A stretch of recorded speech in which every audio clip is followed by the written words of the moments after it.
See, Ben Burt, like any other sound designer, would have gone off, got some primitive synth in those days. They weren't many, but the synthesizer, he would have made spacey sounds.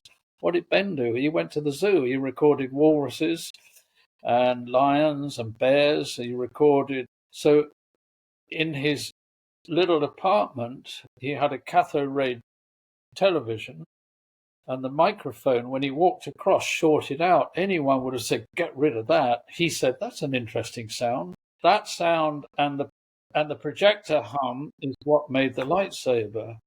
And he's an equal part of this weapon becoming so iconic. That sound is equal to the look of it. So, you know, when I saw it on screen, I just thought, yes, yeah, we've pulled it off. Yeah, yeah. There's a lot in there. Yes. No, I just think, yeah. Well, nowadays, we've just launched my original one with Theory Sabers, who are the number one, and he's become a partner because he's the true Star Wars fan. He and Sam Whitner are the two who know everything about Star Wars, and I think Nia is the voice of all the fans in the world, and it's something I discovered when I've actually got the next book I'm just doing the final editing is called The Origin of the Lightsaber, and I go into the whole thing about Japanese swords and how everything is made and the histories and all of this.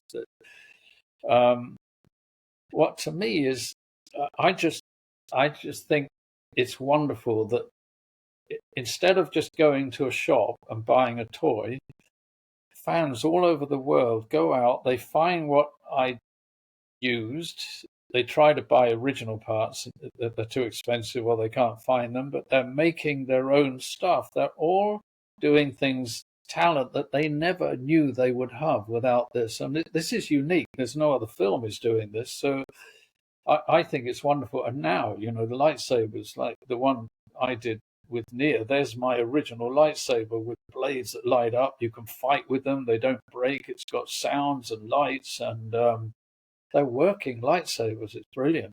I've got an 11-year-old. His room is full of these blooming things now. All the time, we're having to have fights. Yeah, and it's fantastic. I love it. I think, you know, it as I said, it's given people an incentive to do something, and they may never have known they had that ability. And it's also a connection.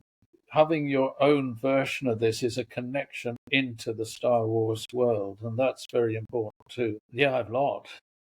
Yeah. I was there when George bought the land, and they arranged a picnic, and I was doing Phantom Menace. I was directing second unit. So they had me at the picnic there, and it was just fields then. There was nothing else there. And that's when David West Reynolds was a young kid who was a Star Wars fan who went on his own. He was an archaeologist, and went and found in Tunisia all the locations, because see, at the end of this film, the other thing you have to remember, everything was dumped. No one thought this film would ever come out. When Rick McCallum began as producer, they had to go back and shoot in Tunisia. There was no records anywhere of where we shot. Nobody knew.